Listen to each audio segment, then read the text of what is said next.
पापं दीपज्योति नमस्तुते। शुभं करोति कल्याणं आरोग्य धन संपदा शत्रुबुद्धि विनाश।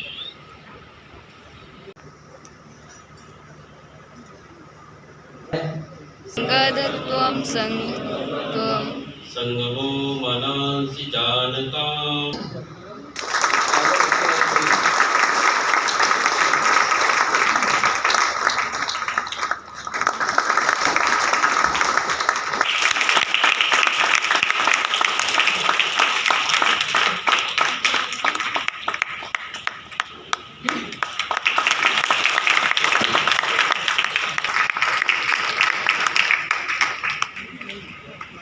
परिचय बताना को स्थान उपलब्ध कराना, इस प्रकार का काम वनवासी कल्याण आश्रम ने प्रारंभ किया। सेवा के अनेक प्रकल्प चलाए।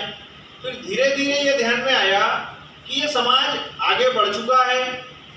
बड़े योद्धा थे, कई असम के ट्राइब्स के कई योद्धा थे, मुझे ऑफ एंड नाम नहीं याद आ रहा, जिनके बारे में कि कई जगह हमारी मिलिट्री अकेडमीज में मेडल्स भी हैं। और कई तो इतने एक्सपर्ट्स थे कि उन्होंने छोटी सी ब्रिटिश सेना को गुरिल्ला वॉरफेयर के थ्रू उनको हरा दिया। तो ऐसे लोगों का नाम आई थिंक हमारी जो युवा पीढ़ी है उनको पता होना चाहिए और इतिहास में इनका नाम स्कूल की किताबों में, स्कूल के जो करिकुलम है उसमें होना चाहिए। क्योंकि हम भारत में रहते हैं।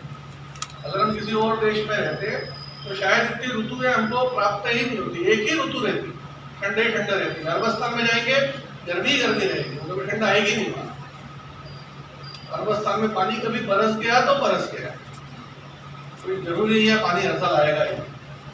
लेकिन हम ऐसी जगह पे हैं जहाँ गर्मी भी खूब पड़ती है, बारिश भी 4 महीने अच्छी होती है, ठंड भी 3-4 महीने हो ही जाती है। ऐसा क्यों है?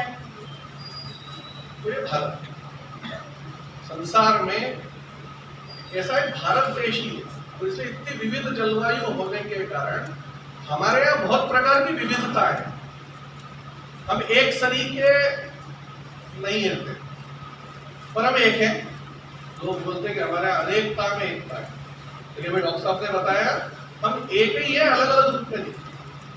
अनेकता में हमने अनेक लोगों को एक किया है, ऐसा नहीं है। हम है एक ही मूल रूप से, ऋतुमान के हिसाब से, जलवायु के हिसाब से, वहाँ के वातावरण के हिसाब से। बाड़मेर ये रेगिस्तान प्रदेश है, वो भी भारत में। मतलब अगर स्वर्ग में देवता भी गीत गाते हैं कि अगर हमें पृथ्वी पे जन्म लेना है तो हम धन्य हो जाएंगे अगर हमको जन्म भारत में मिल जाए। तो स्वर्गापवर्गास्पद हेतु भूते भवन्तु भूयः पुरुषार्थस्वात्। अगर पुरुष या नारी रूप में हमें जन्म लेना है तो भारत भूमि सबसे उपयुक्त है। इसलिए हम जब दर्शन देखते हैं दुनिया के, हम देखते हैं कि कहीं पर उन्होंने कहा कि हमारे यहाँ मोहम्मद पैगंबर आए। नदियों को भी माँ कह के बुलाते हैं, क्योंकि वो आपको कुछ देती है। हम कहते हैं कि ये प्रकृति पूजक है, ये मूर्ति पूजक है, या अलग अलग है। कृष्ण बोल रहे हैं, क्या बोल रहे हैं? पूजा गोवर्धन की करो, इंद्र की मत करो।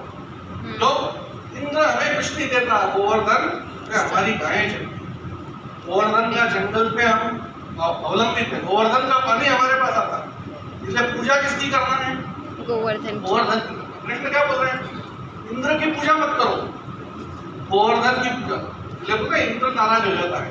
प्रकृति पूजा, मूर्ति पूजा ये अलग अलग नहीं है।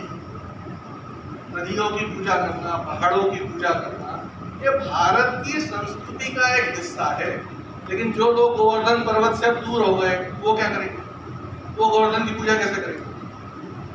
अब जब वहां रहते थे मथुरा काशी में तो गोवर्धन की पूजा कर लेते थे, चले जाते थे आसपास में, बम्बई में चले। अब कहाँ से लाएंगे गोवर्धन? तो फिर क्या करते हैं? तो गोबर का गोवर्धन, दिवाली के दूसरे गोबर का गोवर्धन बना के उसकी पूजा। क्या गोबर की पूजा कर रहे हैं? क्या पूजा तो गोवर्धन की कर रहे हैं। लोग बड़ की पूजा कर। मुंबई में एक जगह गया तो माताएं बड़ की पूजा कर रही। मुंबई में बड़ कहाँ ढूंढेंगे इतना बड़ा? तो वो 8-10 परिवार की महिलाएं एक जगह इकट्ठी हो गई और उन्होंने एक मोती बड़ का गमले में लगा हुआ था, छोटा सा, उस पर धागे बांधना शुरू किया। 10 महिलाएं धागे बांधने की, बेचारा वो इतना सा तो है बड़गा पे, उस पर कितने धागे बांध पाएंगी? बड़ की पूजा कर रही है। मैं सोच रहा था अगर न्यूयॉर्क में चले जाएंगे तो क्या करेंगे, वहां बड़ नहीं होगा तो फिर क्या करेंगे, तो बड़ की मूर्ति बनाएंगे, क्या करेंगे, उसकी पूजा करेंगे, करना तो है पूजा। तो प्रकृति से मूर्ति की तरफ कैसा चला जाता है, बड़ की पूजा करते करते बड़ की मूर्ति की भी पूजा हो सकती है, गंगा की पूजा करते करते गंगा की मूर्ति की पूजा करने लगते हैं। नर्मदा बह रही है, नर्मदा की पूजा कर रहे हैं, आपके नर्मदा के किनारे पे नर्मदा का मंदिर बना हुआ है, मकरवाई मकर में बैठी हुई एक देवी है, उसकी भी पूजा करते हैं। तो इतने प्रकार की प्रकृति या मूर्ति एक शरीर की पूजा है भारत में होती रहती है, इसमें कोई झगड़ा नहीं है। झगड़ा पैदा करने का प्रयास किया जाता है हमेशा, और इसलिए के नीचे का पर्वत बोलते हैं कर्नाटक और केरल में, इस पर्वत को मलय पर्वत बोला जाता है। मलय पर्वत की विशेषता क्या है, तो ऐसा कहते हैं कि मलय पर्वत पर